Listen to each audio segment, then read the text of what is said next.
Bapak Ibu hebat SD 02 Lubuk Buaya, izinkan saya berdiri di depan untuk mempresentasikan tugas aksi nyata saya modul 1.4 yaitu budaya positif. Puji dan syukur kita ucapkan kehadirat Allah Subhanahu wa Ta'ala pada siang yang lumayan agak panas. Kita bisa berkumpul di ruangan ini untuk pengimbasan budaya positif. Kemudian salawat beriring salam, marilah sama-sama kita hadiahkan kepada junjungan kita yang ingat Nabi Muhammad SAW dengan antaran kata Allahumma shalli ala Muhammad wa ala ali Muhammad. Baiklah Bapak Ibu, ini profil saya. Sebagaimana sudah Bapak Ibu tahu, ini aksi nyata modul 1.4 budaya positif. Lanjut Bu, slide berikut. Bapak Ibu, kalau budaya positif tentu Bapak Ibu sudah tahu. Sebenarnya ini kita berulang lagi menebalkan kembali apakah itu budaya positif. Jadi Bu, nah ini dia. Pada budaya positif ada konsep intinya di modul 1.4 itu ada 5 bagian. Yang pertama disiplin positif dan nilai-nilai kebijakan universal. Yang kedua teori motivasi hukum dan penghargaan restitusi. Yang ketiga keyakinan kelas. Yang keempat restitusi 5 posisi kontrol. Dan yang terakhir restitusi segitiga restitusi. Nah, pada disiplin positif dan nilai-nilai kebajikan universal, ketika kita mendengarkan kata disiplin, kira-kira apa yang terlintas di kepala kita? Nah, Bapak Ibu sering sekali atau kebanyakan orang akan menghubungkan kata disiplin itu dengan kata tertib, kemudian teratur, dan kepatuhan pada peraturan. Kata disiplin itu juga sering dihubungkan dengan hukuman. Padahal itu sungguh berbeda. Karena belajar tentang disiplin positif tidak harus dengan memberikan hukuman, tapi kita selalu identik selama ini dengan ujung-ujungnya hukuman. Nah, itu nanti akan kita perbaiki ke depannya. Nah, ini ada Diana Gosen mengatakan dari kata disiplin itu berasal dari bahasa Latin yaitu disiplina yang artinya belajar. Lanjut Ibu.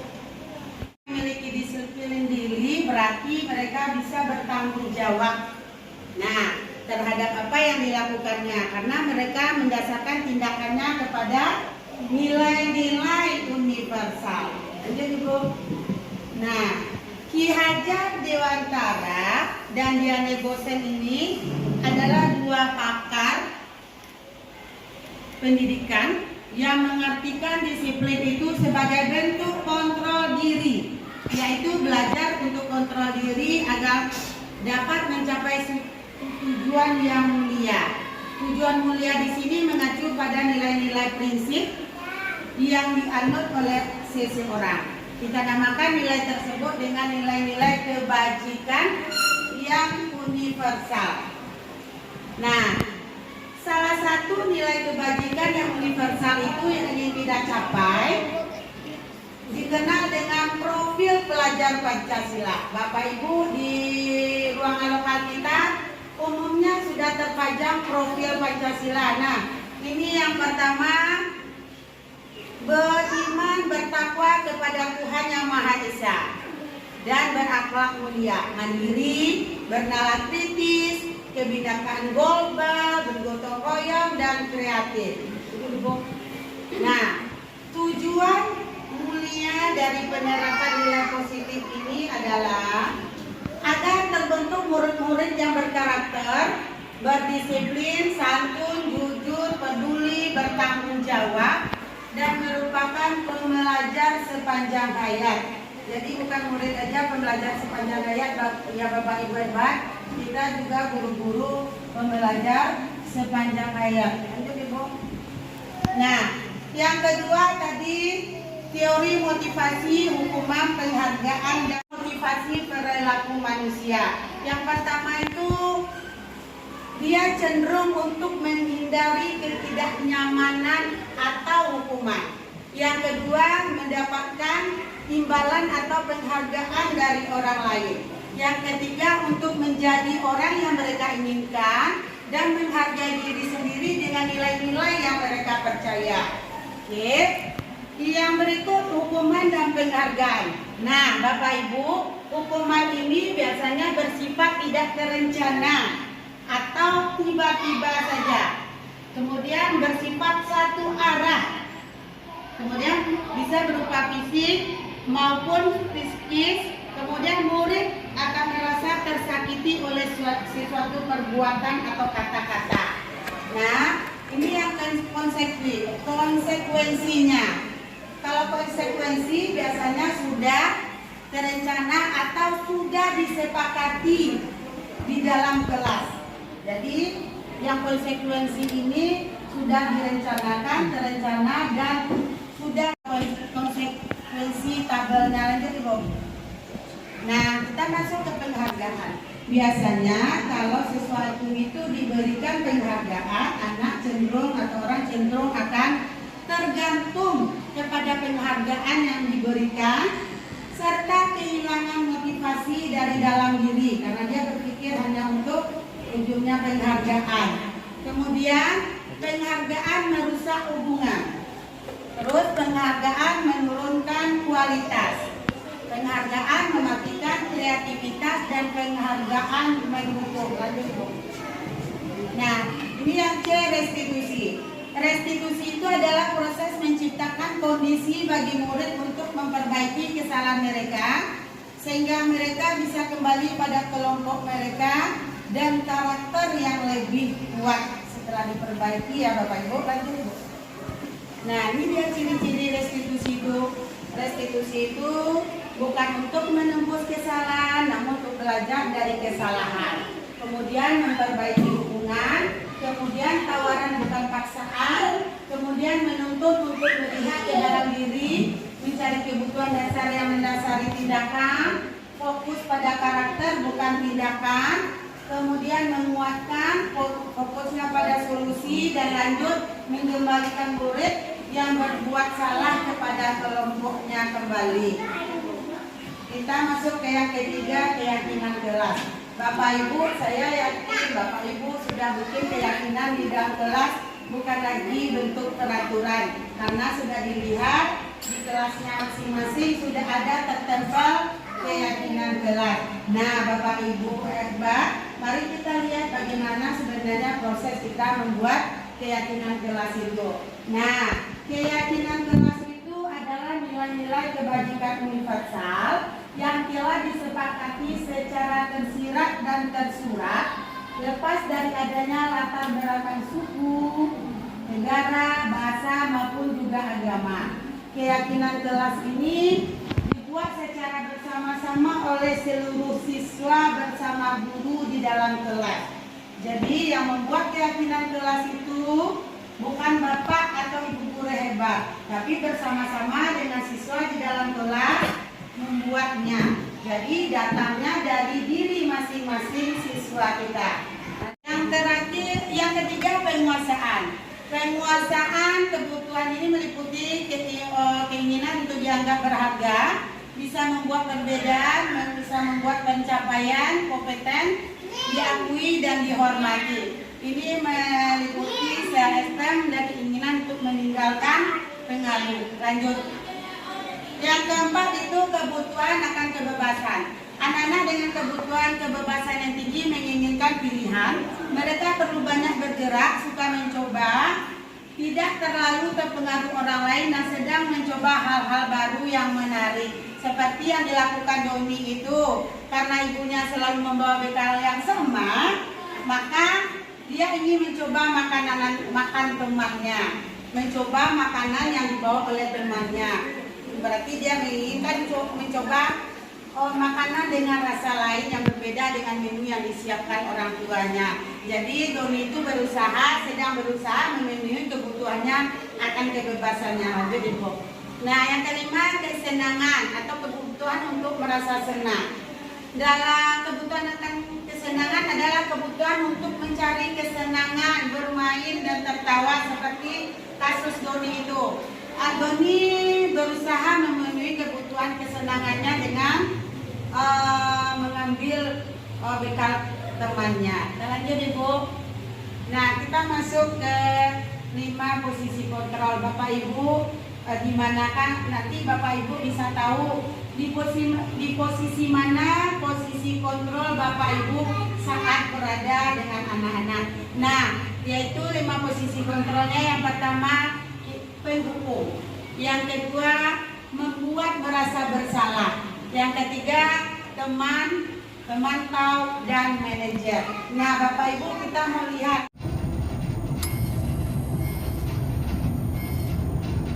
pertama yaitu sebagai penghukum. Nah, Bapak Ibu sebenarnya kita harus menghindari berada di posisi ini. Kenapa?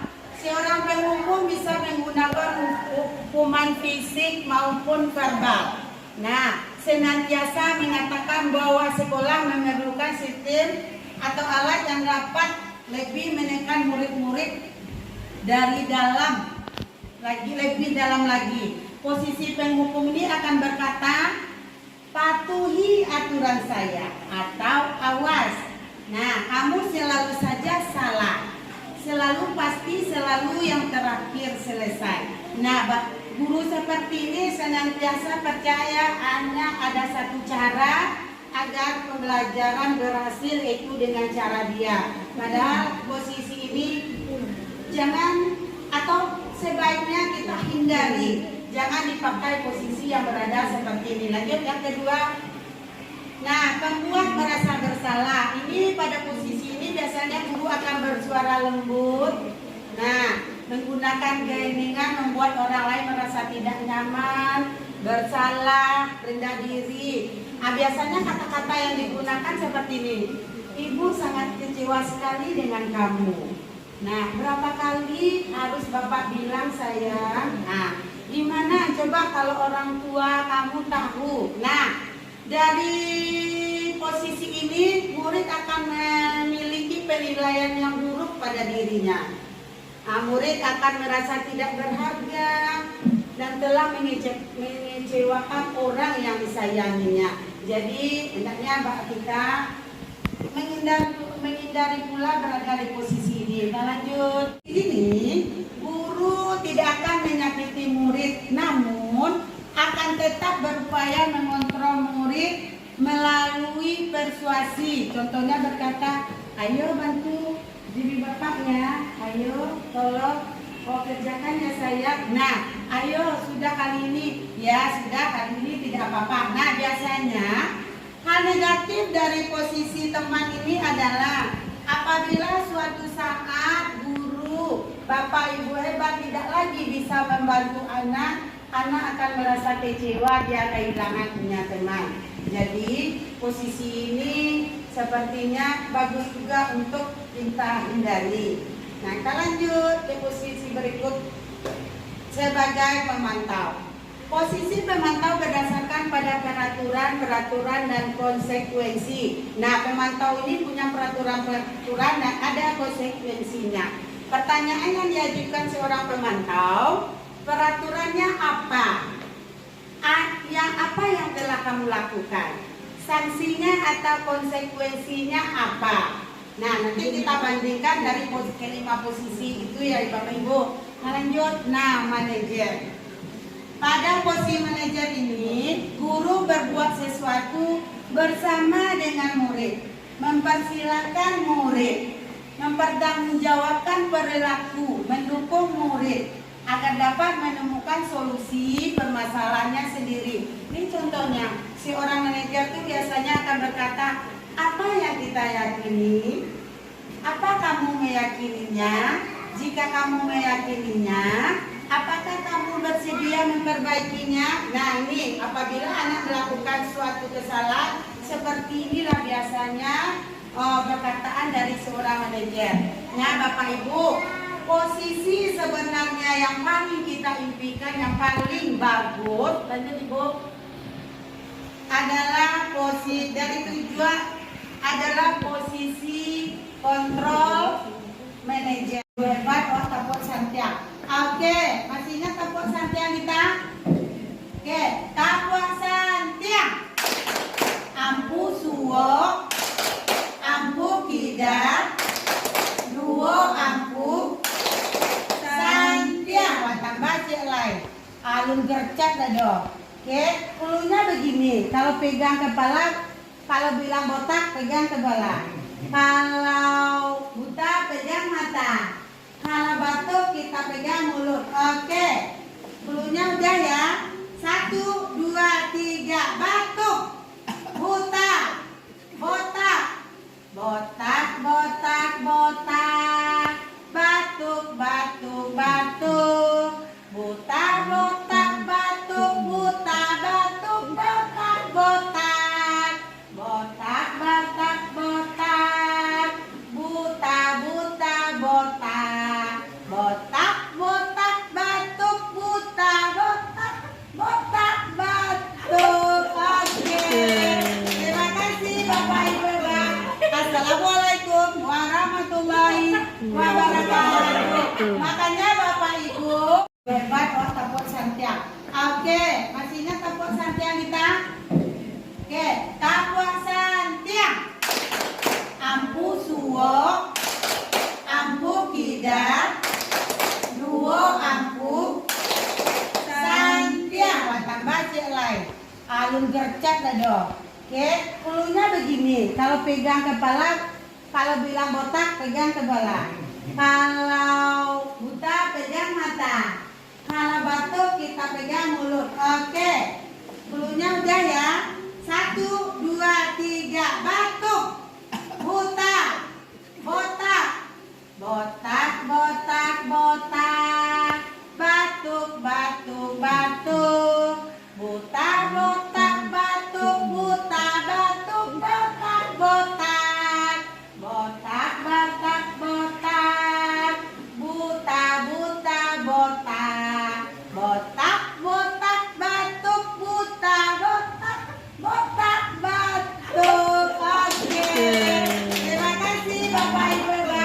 Assalamualaikum warahmatullahi wabarakatuh. Makanya Bapak Ibu, terima kasih atas kesediaan waktunya. Semoga menjadi amal ibadah untuk Bapak Ibu dan saya, dan menjadi guru-guru hebat pembelajar sepanjang hayat. Assalamualaikum warahmatullahi wabarakatuh.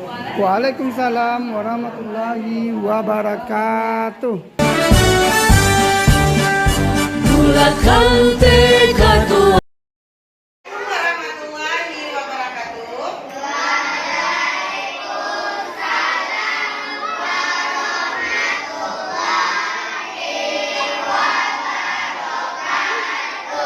Oke, selamat pagi sayang. Bagaimana kabarnya hari ini? Baik. Alhamdulillah baik semuanya ya.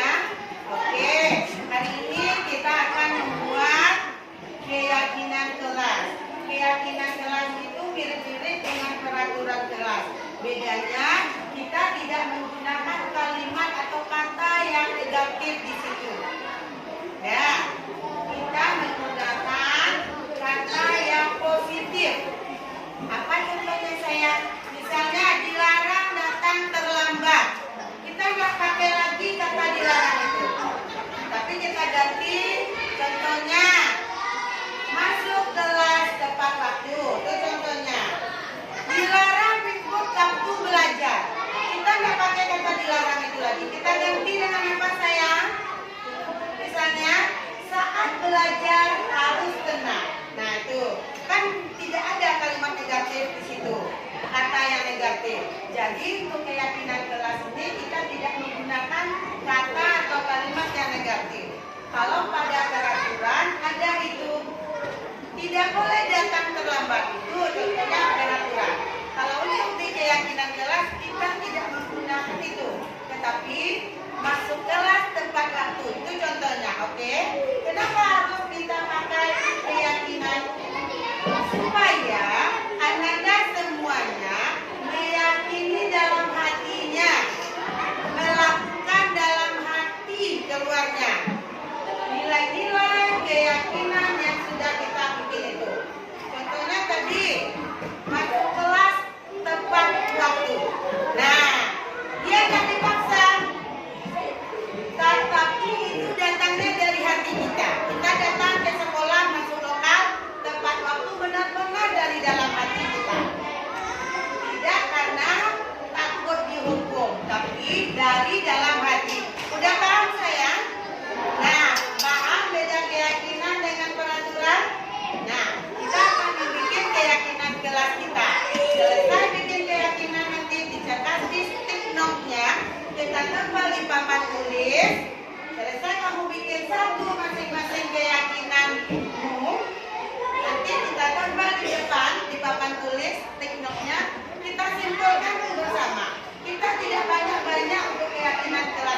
kesepakatan kelas kita.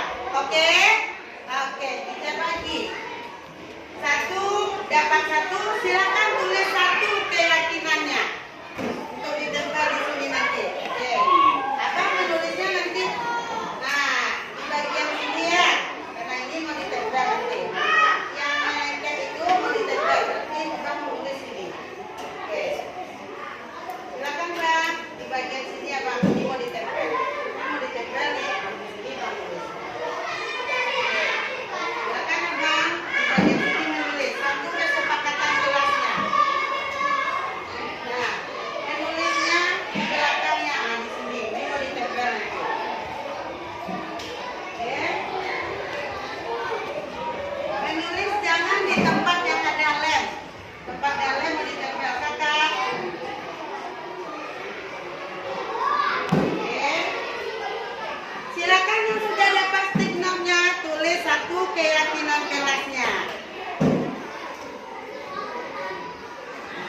Ayo bang, tulis satu keyakinan kelasnya. Oke. Menulis jangan di tempat yang bisa ditempel. Nanti abang di sini, nanti ini mau ditempel. Oke. Oke, silakan ditulis.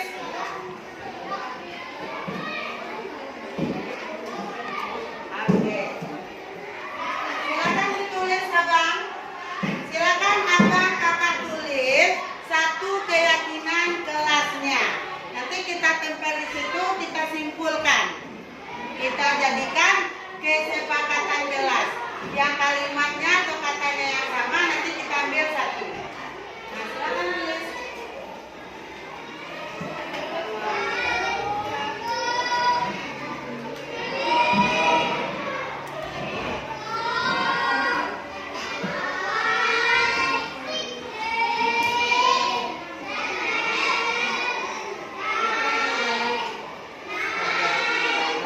Apakah selesai bang? Silakan. Ada yang sudah selesai? Nah, silakan tempel ke depan. Nah, ini dia. Silakan ditempel. Kenapa sih? Bergerak-gerak dulu. Satu-satu. Jangan kemana-mana, rekamnya ke atas. Ini yang direkamnya ke depan. Yang sudah selesai, silakan duduk. Ya, silakan. Yang sudah selesai, silakan duduk. Ayo. Silakan. Kak, nanti ke depan dulu. Videokan yang di depan. Papan tulis videokan. Ayo bang. Dekatkan. Nah iya, tempel bagus bang. Dah. Oke, sudah semua, masih ada yang belum? Oke. Sudah. Nah, masing-masing abang sama kakak sudah punya satu keyakinan kelas. Ayo kita lihat, berpenampilan rapi sesuai peraturan sekolah, menghargai guru dan teman, selalu jujur dalam perbuatan, tetap tertib saat belajar, menjaga kebersihan. Nah, sampai sini. Sekarang kita simpulkan abang dan kakak. Jeda dulu kak. Nah, ini ada penampilan rapi sesuai peraturan. Di sini juga ada mengerjakan tugas dengan baik dan bertanggung jawab ada. Berpenampilan rapi sesuai peraturan ada lagi. Nah, kemudian berbicara baik dan sopan, menjaga kebersihan kelas dan sekolah. Wah, hebat ya. Menjaga kebersihan kelas dan sekolah, oke. Menghargai guru dan teman, mengerjakan tugas dengan baik dan bertanggung jawab. Kemudian tertib saat belajar. Oke, mantap. Selalu jujur dalam perbuatan. Nah, semua di sini keyakinan kelasnya kalimatnya positif semua. Oke? Nah, kita simpul Menjadi apa tadi sayang? Kesepakatan kelas. Kesepakatan kelas.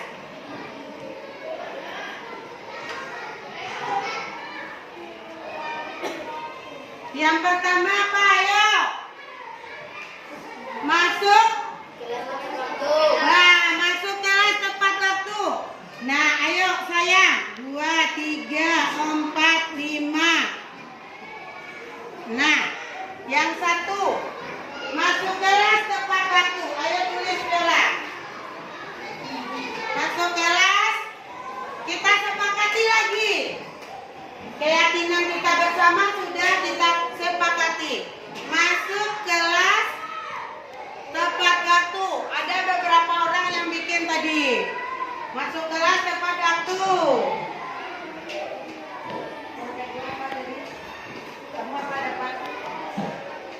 Yang kedua siapa mau?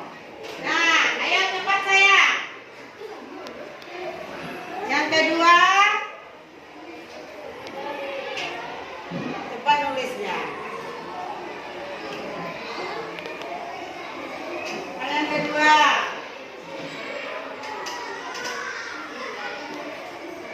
Berpenampilan rapi sesuai peraturan sekolah. Berpenampilan rapi sesuai peraturan sekolah. Iya. Oke, yang ketiga. Menghargai guru dan teman juga. Iya, yang ketiga. Menghargai guru dan teman.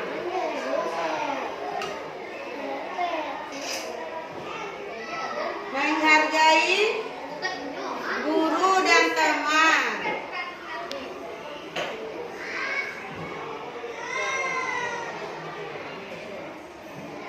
Yang keempat, ayo. Yang keempat. Yang keempat apa?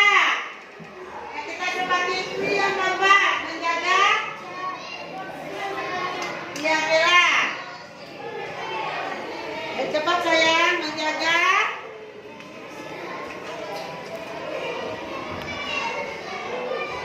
Menjaga kebersihan kelas dan sekolah.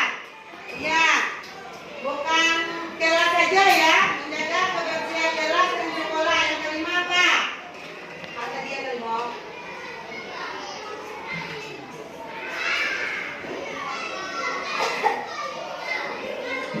Apa? Ayo. Silakan Abang Vino. Tertib dalam belajar. Ya Kak? Yang kelima, tertib saat belajar. Ayo, yang kelima.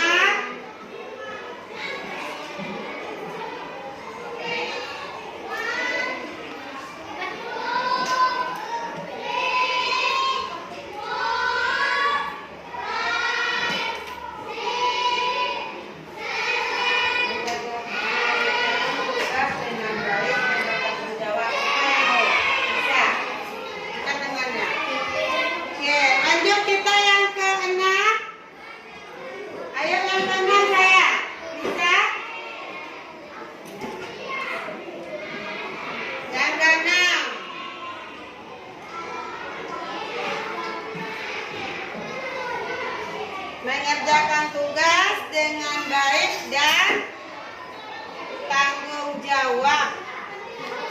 Mengerjakan tugas dengan baik dan tanggung jawab.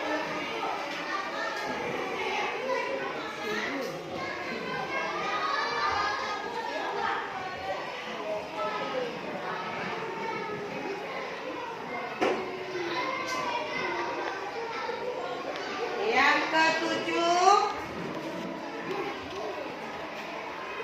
berbicara baik dan sopan. Ayo kamu.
yang sudah ditulis oleh 22 orang kita tadi. Nah, kita simpulkan ini kesepakatan kelas kita. Karena di sini banyak masuk kelas tepat waktu. Ada beberapa orang tadi berpenampilan rapi sesuai peraturan sekolah. Ada pula beberapa orang. Nah, sekarang kita sepakati. Inilah kita simpulkan keyakinan kelas kita. Ini dia kesepakatan kelas kita yang harus kita yakini, laksanakan nilai-nilainya dari keyakinan dalam hati kita. Apa yang pertama?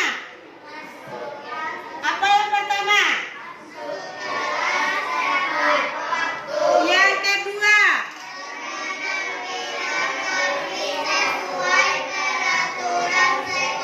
Yang ketiga? Yang keempat?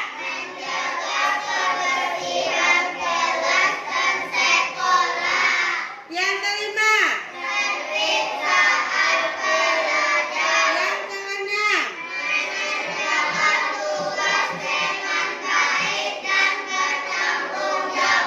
Yang ketujuh? Yang terakhir?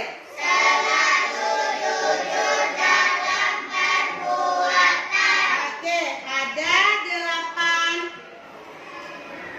8 kesepakatan kelas yang akan kita yakini nilai-nilainya. Ada 8 poin.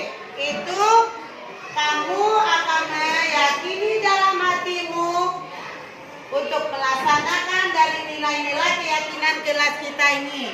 Nah, yang bikin keyakinan itu kita, yang melaksanakannya kita. Sekarang kita ambil. Selesai kesimpulan, dapat kesepakatan kelas, kita penandatanganan kesepakatan kelas. Oke, silakan Haziq. Tulis nama Haziq, kemudian tanda tangan. Nah, ini tahap terakhir saya. Udah punya kesepakatan kelas. Nah, kita tanda tangan. Ini dia kesepakatan kelas kita yang akan kita laksanakan. Oke ya, dekat-dekat sini Kak, grupnya Kak. Nah, nama Haziq, tanda tangan. hati negeri ini memanggil